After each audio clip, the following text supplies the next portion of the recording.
going to study today the natural rate of unemployment. So, what is unemployment? Unemployment होती क्या है? So, there is a person, right, who is willing to work at the prevailing wage rate, right, that is current wage rate, but he does not find any job or any appropriate job for himself, or we can say there is a person who is employable, है ना, but उसको अपने लिए job वो find out नहीं कर पा रहा है, दैट इज अनएम्प्लॉयमेंट, है ना. हम सबको बेहतर ढंग से पता है दैट इज अनएम्प्लॉयमेंट कि उसको जॉब चाहिए, he is seeking for a job but he is unable to find a job, right? So he joins the pool of unemployed workers, right? So that is unemployment. और इसको हम लोग usually जो है unemployment rate से major करते हैं, and it is the one of the most important indicator of an economy status की इकोनॉमी का सोशल स्टेटस, सोशल वेलफेयर को भी दिखाती है वो, और इकोनॉमी की ग्रोथ को भी बताती है अनएम्प्लॉयमेंट की rate of any economy, right? So what are the different types of unemployment that exist? There is voluntary unemployment, there is involuntary unemployment, there is frictional, structural unemployment, and there is demand deficient unemployment, right? So what is involuntary और voluntary unemployment? हम लोगों को difference बहुत अच्छे से पता है that ऐच्छिक और अनैच्छिक बेरोजगारी हम लोग हिंदी में बोलते हैं.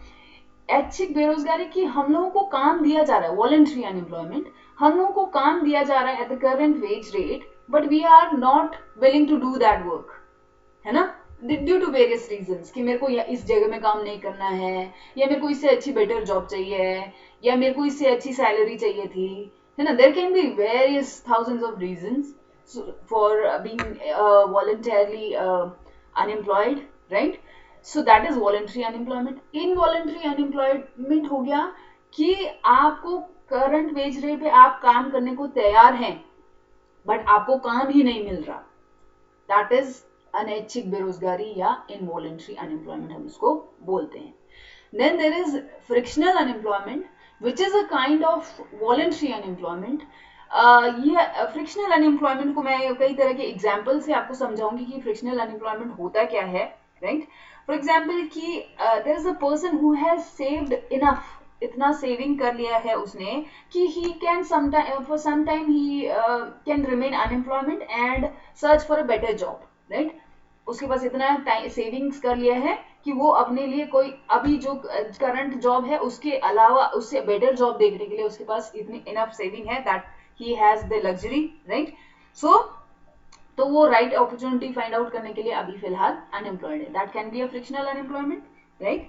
Then when a person is relocated, जैसे कि सपोज एक टाउन से दूसरे टाउन, एक गांव से दूसरे जगह चला गया, दूसरे शहर चला गया जॉब ढूंढने के लिए, और जब तक उसको जॉब मिलता नहीं है, फॉर एग्जाम्पल कि एक पर्सन है ABC, right? He goes to Mumbai to become an actor, है ना, और वो जब तक उसको वो जॉब मिलता नहीं है तब तक तो वो फ्रिक्शनली अनएम्प्लॉयड है, right? Then there can be graduates और उससे भी हायर डिग्री या क्वालिफाइड लोग होंगे जो जिनको अभी जो जॉब मिल रही है वो उनको लगेगा कि ये हमारी डिग्री के अकॉर्डिंग नहीं है, या मेरी क्वालिफिकेशन के अकॉर्डिंग नहीं है, या जो मैंने ट्रेनिंग या स्किल ली है उसके अकॉर्डिंग नहीं है, तो मैं इससे अच्छी जॉब चाहता हूँ अपने डिग्री और क्वालिफिकेशन के अकॉर्डिंग, सो अभी मैं ये जॉब नहीं करूंगा. That can be a type of frictional unemployment or voluntary unemployment, right? Then there can be persons who re-enter the workforce, जैसे कि एक married lady, right, for the purpose of raising her children, वो अपना job quit कर देती है for 2 years 3 years, फिर जब उसका जॉब वहां का जॉब खत्म हो जाता है, या खत्म तो कभी नहीं होता, but again he re-enters the workforce, right? So till the time she finds a job, उस टाइम के लिए वो फिर फ्रिक्शनली अनएम्प्लॉयड कहलाएगी. या there can be thousands of reason again कि आपने जॉब छोड़ी अपने एल्डरली पीपल को लुक आफ्टर करने के लिए अपने घर पे, है ना, बहुत सारे रीजन हो सकते हैं. सो दैट इज फ्रिक्शनल. ये सारे जो है फ्रिक्शनली अनएम्प्लॉयड होने के एग्जाम्पल्स थे, right? Then there can be structural unemployment. ना स्ट्रक्चरल अनएम्प्लॉयमेंट जो है ये ना तो वॉलंटरी होता है, ना ही ये शॉर्ट टर्म की प्रॉब्लम है अनएम्प्लॉयमेंट की, राइट? और ये हो सकता है due to the changes in structural changes in the economy, right, जैसे कि for example advancement of technology की वजह से, है ना, अब वर्कर्स की जरूरत जो है, उस कंपनी को ट्रेन्ड वर्कर्स की जरूरत है जो कि उस टेक्नोलॉजी के को अडॉप्ट कर सकें और उस टेक्नोलॉजी के अकॉर्डिंग वर्क कर सके, राइट। सो तब तक कि जब तक कि वो वर्कर्स जिनको जॉब चाहिए उस पर्टिकुलर फील्ड में, उनको वो पर्टिकुलर ट्रेनिंग लेनी पड़ेगी उस चीज के लिए, राइट। सो वो ट्रेनिंग जब तक लेंगे तब तक के लिए वो लोग स्ट्रक्चरली अनएम्प्लॉयड कहलाएंगे। सिमिलरली एक कंपनी है, राइट, दूसरे एग्जांपल स्ट्रक्चरल अनएम्प्लॉयमेंट का, कि एक कंपनी है उसने अपना जो है कंपनी बिजनेस जो है कहीं शिफ्ट कर लिया, किसी और कंट्री में शिफ्ट कर लिया, है ना, या मूवमेंट होगी उनकी ड्यू टू द रीजन कि वहाँ दूसरी कंट्री में जो है लेबर चीप लेबर अवेलेबल है, राइट। फॉर एग्जांपल जैसे कि आपको पता है अमेरिका की कई सारी बहुत बड़ी बड़ी ब्रांड्स चाइना में मैन्युफैक्चरिंग करती है बिकॉज वहाँ पे लेबर चीप है। सिमिलरली कई कंपनीज यहाँ इंडिया में भी हैं, right, because they find the cheap labor, availability of cheap labor here, right. So वहां पे जो अनएम्प्लॉयमेंट होगी उस पर्टिकुलर कंट्री में जहां से बिजनेस शिफ्ट हुआ है, so that is again structural unemployment इसको बोल सकते हैं कि उन्होंने अपना कॉल सेंटर शिफ्ट कर लिया है, मतलब जॉब आउटसोर्सिंग जब वो लोग करने लग जाती है कंपनी, है ना, बाहर की कंट्री से, so that again lead to structural unemployment. तो ये तो एग्जांपल्स है स्ट्रक्चरल अनएम्प्लॉयमेंट के।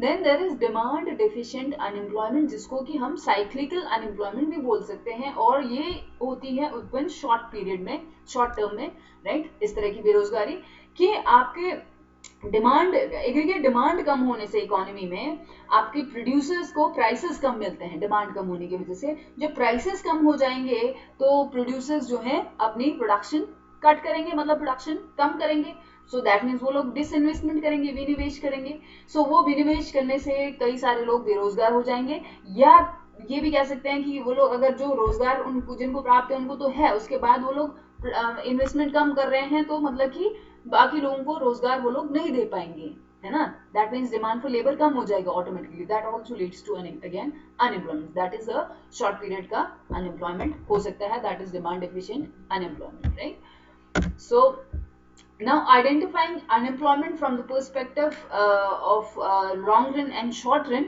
है ना, we divide it into two categories, that is short run की problem जो होती है उसको हम लोग measure करते हैं cyclical rate of unemployment से, और long run की जो problem होती है उसको हम measure करते हैं natural rate of unemployment से, right. So what is cyclical unemployment? Cyclical unemployment, it refers to the year-to-year fluctuations in unemployment around its natural rate. अब अच्छा, मैंने cyclical unemployment का अभी example demand deficient unemployment जो कि ड्यू टू बिजनेस साइकिल्स उत्पन्न होता है, इसीलिए साइक्लिकल अनएम्प्लॉयमेंट बोल रहे हैं। जैसे कि रिसेशन में आपका अनएम्प्लॉयमेंट की दर बहुत बढ़ जाएगी, बिकॉज रिसेशन में एग्रीगेट डिमांड इतना लो होता है, डिफ्लेशन हो जाता है, प्राइसेस बहुत लो हो जाती हैं, प्रॉफिट के एक्सपेक्टेशंस एंटरप्रेन्योर्स के कम हो जाते हैं, तो उसकी वजह से डिसइन्वेस्टमेंट होता है ना, लोग बेरोजगार हो जाते हैं बहुत ज्यादा, so that is cyclical unemployment, right. So it fluctuates, है ना, it fluctuates around its natural rate, so this is the natural rate का unemployment, natural rate of unemployment, इसके अराउंड जो फ्लक्चुएट करता है दैट इज साइक्लिकल अनएम्प्लॉयमेंट, और short period का अनएम्प्लॉयमेंट भी इसको हम लोग बोल सकते हैं, because it is associated with short term ups and downs of the business cycle, right. So business cycle के साथ इसका मूवमेंट रहता है, so that is cyclical unemployment. अब आते हैं हम लोग नेचुरल रेट ऑफ अनएम्प्लॉयमेंट पे। What is natural rate of unemployment? So ये जो रेट ऑफ अनएम्प्लॉयमेंट है, it is when the labour market is in equilibrium, मतलब कि हम लोग often we used to say कि there is a full employment जब इकोनॉमी बहुत अच्छा कर रही है, किसी भी कंट्री की economy if it is performing well, we can say कि इसने अपना फुल एम्प्लॉयमेंट अचीव कर लिया है। जबकि फुल एम्प्लॉयमेंट एक मिसकॉन्सेप्शन होता है, क्योंकि हमेशा कुछ लोग ऐसे, कुछ वर्कर्स ऐसे होंगे जो कि they will be looking for employment somewhere, right, जैसे कि कॉलेज ग्रेजुएट्स हो गए, है ना, या कुछ ऐसे लोग होंगे जो कि टेक्नोलॉजिकल एडवांसमेंट की वजह से डिस्प्लेस हो गए होंगे, है ना, कि आपको ये काम नहीं आता, है ना, कि आपको अभी अब ऑनलाइन हर चीज होती है, तो बैंक में कई सारे लोगों को हो सकता है बेरोजगारी इस वजह से हो जाए कि आपको जो है कंप्यूटर चलाना नहीं आते, तो आप को निकाल दिया गया जॉब से, right. so there can be displacement of due to the technological advances, right? So इस तरह के जो unemployment है वो exist करते ही हैं full employment situation के अंदर ही, right? क्योंकि यहाँ हमेशा ही लेबर का मूवमेंट होता रहता है from in and out from the employment, right? employment zone से जो है मूवमेंट लेबर का होता रहता है कि वो लोग अगेन कहीं से निकाल दिया गया, फिर कहीं दूसरी जॉब ढूंढ रहे हैं, है ना, फिर वहां से निकाल दिया कि कहीं और जॉब ढूंढ रहे हैं, या उन्होंने छोड़ दी अपनी जॉब और दूसरी नई अपॉर्चुनिटी देख रहे हैं, अच्छी अपॉर्चुनिटी देख रहे हैं, राइट? सो वो मूवमेंट जो ऑफ लेबर जो होता है उसकी वजह से ये नेचुरल रेट ऑफ अनएम्प्लॉयमेंट हमेशा एग्जिस्ट करता है, right? It can be voluntary and it can also be involuntary, right? जैसे कि फ्रिक्शनल अनएम्प्लॉयमेंट और स्ट्रक्चरल अनएम्प्लॉयमेंट ये नेचुरल रेट ऑफ अनएम्प्लॉयमेंट को ही रिप्रेजेंट करते हैं, राइट? सो जो प्रॉब्लम है यहाँ पे that is from the supply side of labour, demand side of labour से यहाँ पे प्रॉब्लम नहीं है। साइक्लिकल अनएम्प्लॉयमेंट में हम डिमांड साइड ऑफ लेबर हम लोग डिमांड साइड से हम लोग लेबर की शॉर्टेज हम लोग डिमांड साइड से देख सकते हैं कि डिमांड कम है, सप्लाईज ऑफ लेबर ज्यादा है, मतलब कि काम करने को तैयार है प्रिवेलिंग वेज रेट बट काम मिल नहीं रहा, सो that is a problem from the demand side, but यहाँ पे the problem is from the supply side of labour, right?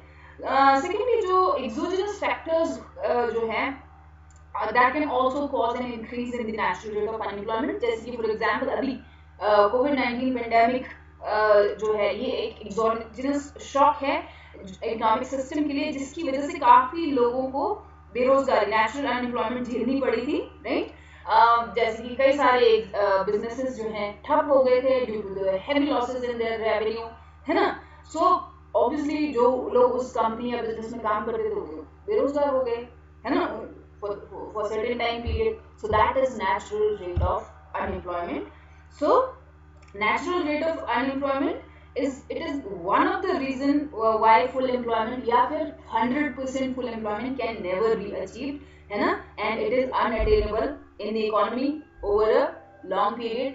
और अगर जो है जो 0% हम लोग अनएम्प्लॉयमेंट रखना भी चाहते हैं, सो इट इज अनडिजायरेबल, क्योंकि हम लोग यहाँ पे फिर हम लोग इनफ्लेक्सिबिलिटी ऑफ लेबर मूवमेंट या लेबर मार्केट की बात कर रहे हैं कि लेबर जो करंट जॉब में है वो उसी में लगा रहे, है ना, वो दूसरी अपॉर्चुनिटी अच्छी अपॉर्चुनिटी को ना देखे, right? So that is inflexibility और in the movement of labour, right?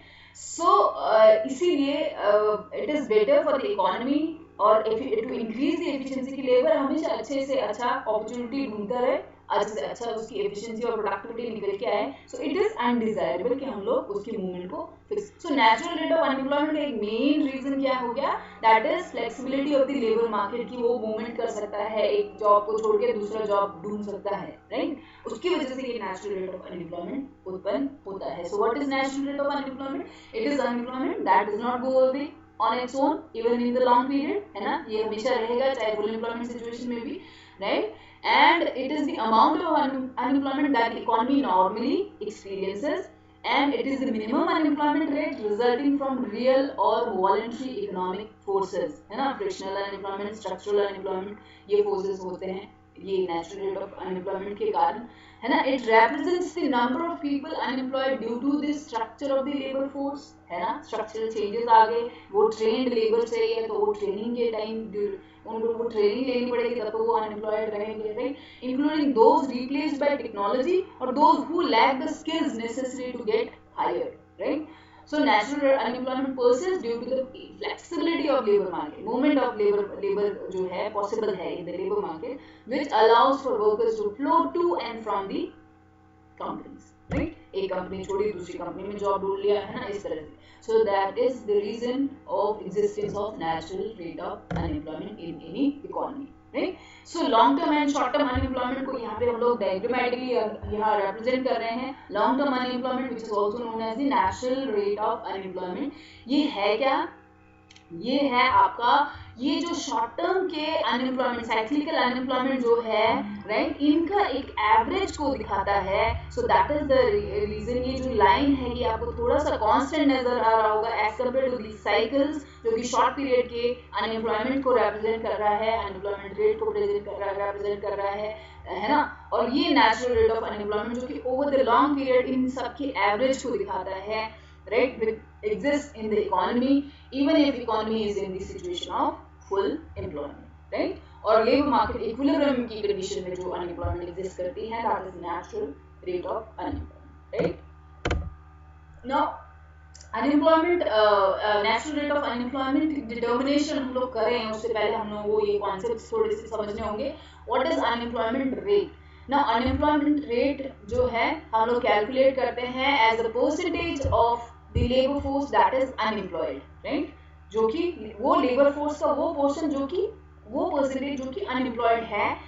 तो इसलिए हम लोग कैसे कैलकुलेट करते हैं इसको, कितने लोग अनएम्प्लॉयड हैं divided by total labour force. Total labour force में जो काम करने के इच्छुक हैं बट काम नहीं मिल रहा वो लोग भी आएंगे और जो एम्प्लॉयड हैं वो भी आएंगे, राइट। तो दोनों का जोड़ आपका टोटल लेबर फोर्स को दिखाता है मल्टीप्लाइड बाय 100, क्योंकि हम लोग परसेंटेज निकालना चाह रहे हैं। So unemployment rate number of unemployed labor divided by total labor force multiplied by 100 हम लोग unemployment rate ऐसे करके measure करते हैं।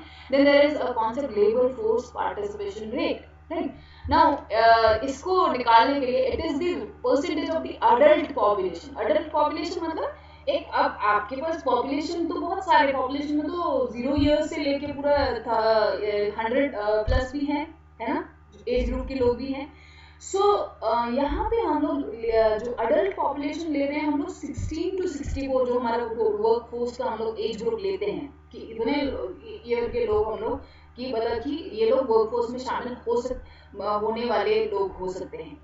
इट इज नॉट कंपल्सरी कि आप 16 के हैं और आपको काम नहीं मिल रहा है और फिर भी हम आपको अनएम्प्लॉयड नहीं बोल सकते।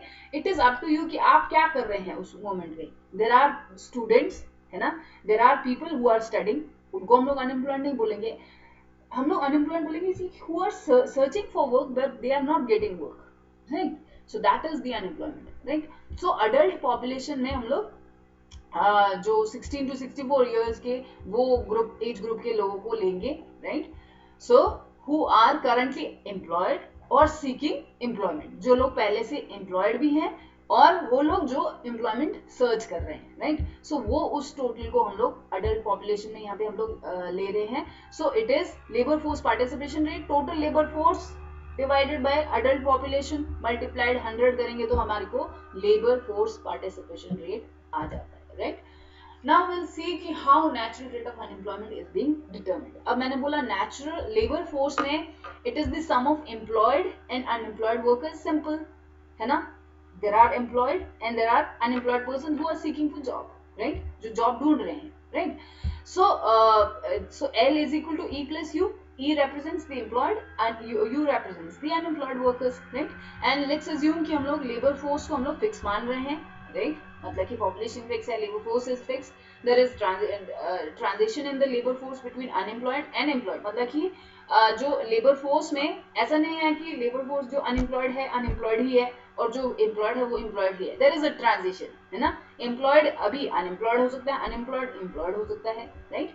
सो जो एस यहाँ पे है, एस आगे हम लोग इक्वेशंस पढ़ने वाले हैं। सो ये एस रिप्रेजेंट करेगा रेट ऑफ जॉब सेपरेशन, मतलब एम्प्लॉयड थे फिर उनको जॉब छूट गई किसी रीजन से, या जॉब से निकाल दिया गया या जॉब उन्होंने छोड़ दी कुछ और पर्पस के लिए, that is job separation. S represents the job separation, that is fraction of employed individuals who lost their job each month, right. And F is the rate of job finding. अब जो unemployed थे उनको job ढूंढ के job, है ना, job ढूंढ रहे हैं जो अनएम्प्लॉयड है, right. So it is the fraction of unemployed individuals who find a job each month, right? That is F, right?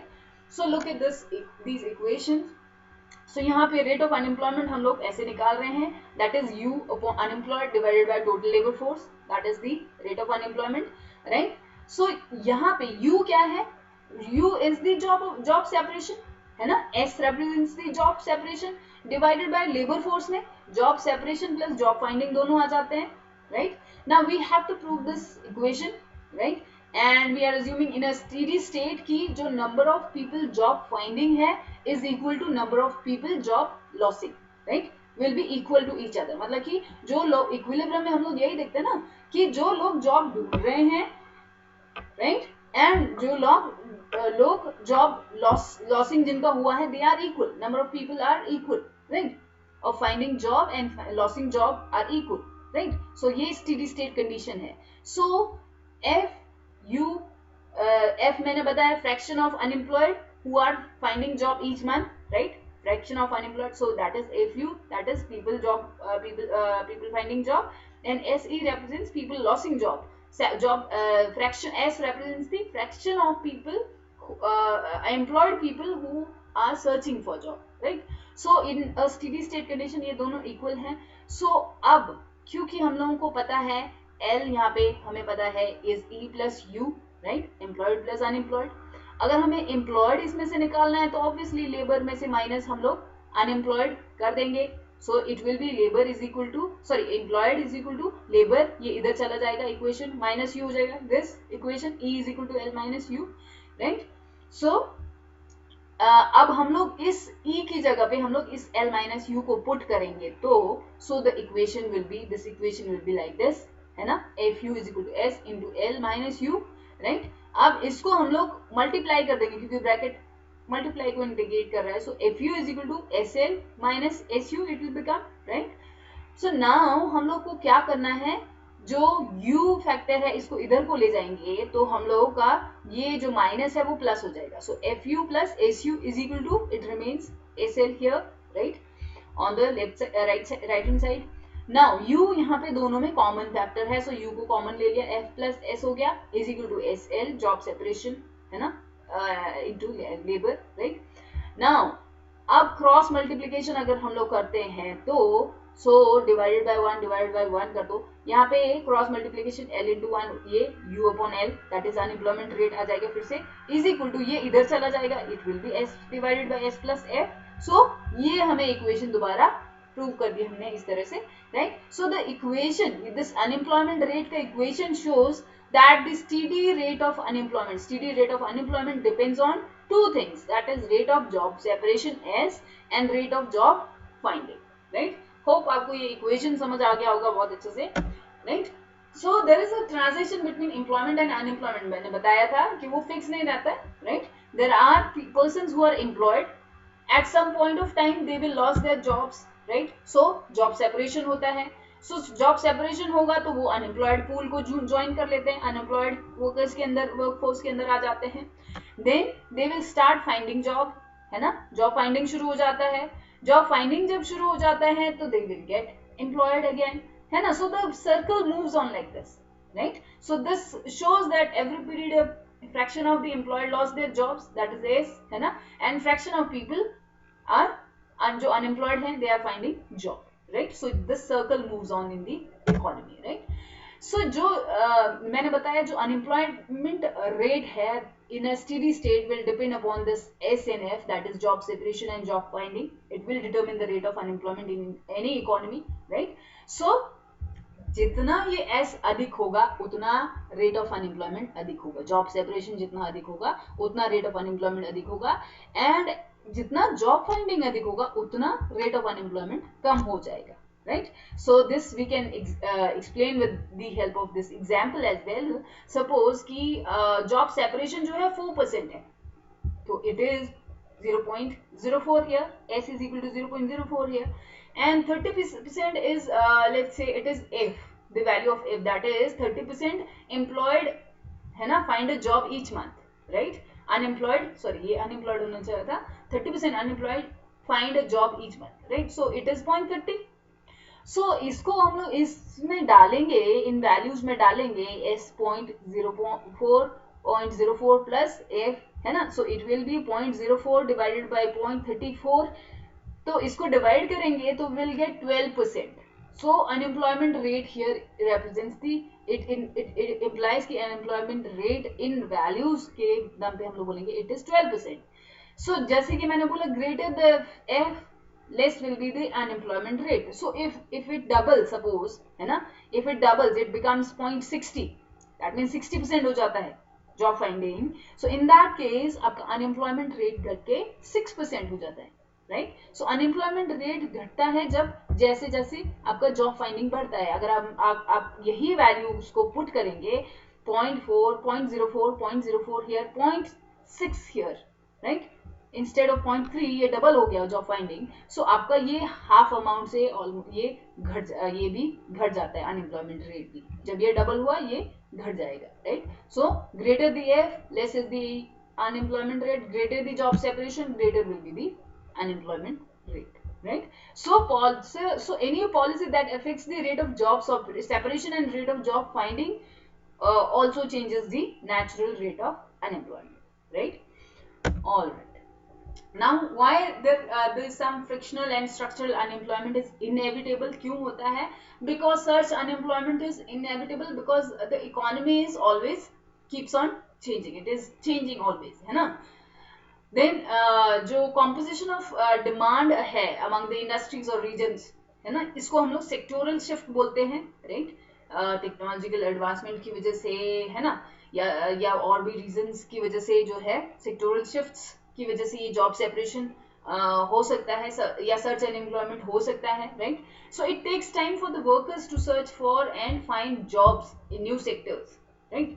So wage rigidity एक बहुत मेजर कारण हो सकता है इस अनएम्प्लॉयमेंट का. It causes unemployment due to the minimum wage laws और strong labour unions. अब वेज रिजिडिटी के साथ कैसे ये अनएम्प्लॉयमेंट होता है? वेज रिजिडिटी मतलब कि एक मिनिमम वेज, ये हो सकता है दो कंडीशंस में. एक तो मिनिमम वेज प्रोवाइड कर दिया गया. मिनिमम वेज लॉज होते हैं कि गवर्नमेंट ने बोल दिया कि ताकि लेबर का एक्सप्लॉयटेशन ना हो, इसलिए गवर्नमेंट जो है लॉज बना देती है कि कोई भी कंपनी जो है लेबर को इतना मिनिमम वेज तो उनको प्रोवाइड करना ही पड़ेगा, राइट. बट कंपनीज जो है उतने वेज रेट पे काम देने को तैयार नहीं है. उनको लग रहा है ये बहुत ज्यादा है और इनकी प्रोडक्टिविटी इतनी है नहीं लेबर की. और लेबर दूसरा है, वहां पे कई सारे ऐसे लेबर हैं जो काम करना चाहते, उससे कम वेज रेट में भी काम करने को तैयार है क्योंकि उनको जॉब से मतलब है, राइट. बट उनको वो लोग वो जॉब ले नहीं सकते क्योंकि कंपनी जॉब दे नहीं सकती क्योंकि there is a law, right. So that leads to unemployment. That wage rigidity leads to unemployment. और दूसरा wage rigidity can be when there are strong labor unions exist. Trade unions जो हैं अगर उनकी bargaining power employees के साथ strong हो, ज़्यादा हो, है ना, bargaining power उनकी ज़्यादा हो, तो obviously they will not accept a low wage, they will always accept a higher wage. So उस higher wage पे हो सकता है industrialist जो है job देना ना चाहें, और there are workers who want to work at less than that wage rate but labor unions उनको accept नहीं करने दे रही. So that can also leads to again wage rigidity and then to unemployment, right. And then there is another concept that is known as the efficiency wage. efficiency wage दिया जाता है कि आपको मतलब अपनी प्रोडक्टिविटी और एफिशिएंसी आपकी बरकरार रहे या ज्यादा करें आप काम, है ना. आपको इतना एफिशिएंट, जैसे कि एक डॉक्टर है सपोज, उसको इसलिए काम दिया जाए कि आप अच्छे से बेहतर काम करें, और दूसरा इसलिए कि आपकी मॉरल जो है वैल्यूज बनी रहे, मतलब कि आप अपनी जॉब से चोरी ना करें, इन द सेंस कि आप कोई और अपना क्लिनिक खोल लिया, है ना, वहाँ पे भी अपना साइड बिजनेस कर आप चला रहे हैं, है ना, आप गवर्नमेंट वहाँ पे एम्प्लॉयड हैं, वहाँ पे भी आपको अच्छा खासा सैलरी दिया जा रहा है, और साइड में आपने एक और अपना, आपको लग रहा है यहाँ से मेरा गुजारा नहीं हो रहा, एक और साइड में क्लिनिक खोल के शाम को वहाँ जाके चला रहे हैं, right. So that is the wage efficiency provide इसीलिए किया जाता है कि ताकि आप लोग को लालच ना आए, है ना, या मतलब कि आप लॉयल बने रहें अपने काम के प्रति. सिमिलरली एक टीचर के लिए भी ये लागू होता है कि टीचर को एक अच्छा वेज या सैलरी इसलिए दिया जाएगा ताकि वो जो है अलग से ट्यूशन क्लासेस उसको लेने की जरूरत ना पड़े, राइट, कि मैं और कमा लेता हूँ या मैं एक coaching institution side by side चला लेता हूँ, right. So these are that is known as the wage efficiency, जहाँ पे आपकी प्रोडक्टिविटी और एफिशिएंसी को बरकरार रखने के लिए और या इम्प्रूव करने के लिए, या दूसरा आपके जो है लॉयलिटी उस काम के प्रति बनी रहे, उसके लिए आपको एक एफिशिएंट वेज जो है, अच्छा वेज रेट दिया जाता है. That so that is also a reason of wage rigidity, right. So which leads again to the unemployment, right. So frictional or structural unemployment is inevitable due to these various reasons, right. Now how we can minimize these job search or a natural rate of unemployment. So government के programs can affect the time it takes the unemployed workers to find a job, जो job search में है, right. सो उनको job finding के लिए एक उनके time जो है वो कम हो जाए, सो उसकी वजह से अनएम्प्लॉयमेंट रेट कम हो जाए. सो वो प्रोग्राम्स क्या हो सकते हैं? It can be government run employment agencies, right. आपने एम्प्लॉयमेंट, आप लोग भी जैसे ही ग्रेजुएट हो जाओगे या फिर आपका +2 हो जाता है तो एम्प्लॉयमेंट ऑफिसर्स में जाके आप अपना नाम दर्ज कराते हैं, राइट। ये एम्प्लॉयमेंट एजेंसीज क्या करती हैं, it provide you the information about job vacancies, right, ताकि वर्कर्स जो हैं क्विकली अपना जॉब वो लोग फाइंड आउट कर सकें, है ना। तो वो लोग टाइम घटा देते हैं ऑफ द जॉब फाइंडिंग और job searching, right. So government run employment agencies हो सकती हैं, उस अनएम्प्लॉयमेंट रेट को कम कर सकती है। दूसरा पब्लिक ट्रेनिंग प्रोग्राम्स, है ना, हम लोग आए दिन मतलब गवर्नमेंट के कई सारे स्कीम्स होते हैं, है ना, जिसमें कि वर्कर्स को जो है ट्रेनिंग प्रोवाइड किया जाता है ताकि वो सेल्फ एम्प्लॉयड हो या फिर उसको और उस किसी पर्टिकुलर स्किल को डेवलप करके उसके लिए कहीं पे एम्प्लॉयमेंट अपॉर्चुनिटीज अवेलेबल हो जाए, राइट। सो इंडिया में बहुत सारे एग्जाम्पल्स हैं ऐसे स्कीम्स के, आपने जवाहर रोजगार योजना सुना होगा, there can be NREGA, there can be integrated rural development programmes, है ना, या स्मॉल और कॉटेज इंडस्ट्रीज की डेवलपमेंट, जैसे कि हैंडीक्राफ्ट्स हो गए, है ना, वहाँ पे लोगों को ट्रेनिंग दे दिया जाएगा, राइट, उनको वहाँ पे स्टाइपेंड भी साथ में दे दिया जाएगा उस ट्रेनिंग के साथ साथ, है ना। सो कई सारे ट्रेनिंग प्रोग्राम्स, फिर ऑफ एक स्कीम है training of rural youth for self employment, TRYSEM, आपने सुना होगा, ये भी गवर्नमेंट का ही, इंडियन गवर्नमेंट का स्कीम था, राइट। सो इस तरह की ट्रेनिंग अपॉर्चुनिटीज प्रोवाइड की जाती है ताकि वो अनएम्प्लॉयमेंट जो है, जो एग्जिस्ट करे, उसको घटाया जाए, right. So it can also lead, this public policy can also lead to to decline in the rate of or in the time of it takes for an unemployed to find a new job, right. Then there can be another scheme of unemployment insurance, बेरोजगारी भत्ता दिया जाता है government के programme, various programmes के अंदर, ताकि it partially protects the workers income, है ना, जब वो अनएम्प्लॉयड हो जाए, है ना। सो उनको एक पार्शियल प्रोटेक्शन, अब इंडिया में तो ये बेरोजगारी भत्ता बहुत कम है, राइट। कई कंट्रीज में बहुत ज्यादा दिया जाता है as compare to our country, right. So इस तरह की पब्लिक पॉलिसीज जो है टाइम लिमिट कर सकती हैं ऑफ द जॉब सर्च और job finding, right. So that is it, that we have studied the natural rate of unemployment, और hopefully आपको understand हो गया होगा ये concept, right? So what we have studied, what is unemployment rate? What is unemployment rate? It is the percentage of those who like to work but don't have jobs, right? Then next is the unemployment rate. It is an imperfect measure of joblessness. And तीसरा is one reason for unemployment is the time it takes for workers to search for jobs that best suit their taste and skills, right? That we have seen the reasons कि क्यों ये unemployment हो सकता है, natural rate of unemployment क्यों हो सकता है, right. And second reason can be our economy always has some unemployment in minimum wage laws, minimum wage rigidity की जो मैं बात कर रही थी, ड्यू टू वेरियस रीजंस, है ना, there can be wage efficiency, wage, there can be strong trade unions, there can be minimum wage laws, है ना. So these can be reasons of unemployment. Then the third reason for unemployment is the market power of unions, बता दिया मैंने. Fourth reason of unemployment is just by the efficiency wages, ये भी बता दिया. Then high wages can improve health, it can increase workers efforts. ये आपका veg efficiency में आ जाता है, वेज एफिशिएंसी में कि अच्छा वेज दिया जा रहा है, उसके साथ अच्छा पर्क्स दिया जा रहा है ताकि आपकी हेल्थ अच्छी रहे, आप अच्छा खाए पिए, है ना, आपकी एफिशिएंसी इंक्रीज हो, वर्कर्स का एफर्ट्स ज्यादा रहे क्योंकि आपको अच्छा सैलरी दिया जा रहा है, ऑब्वियसली आप लॉयल रहोगे उस वर्क के प्रति, right. Then it and also raise the workers quality और एफिशिएंसी. जब वो अच्छा सैलरी मिलेगा, अच्छा खाएगा पिएगा, अच्छे माहौल में रहेगा, obviously उसकी quality improve होगी, internal और external both, right. So it will improve the efficiency and productivity effort by the worker, right. So these are the things that we have studied today.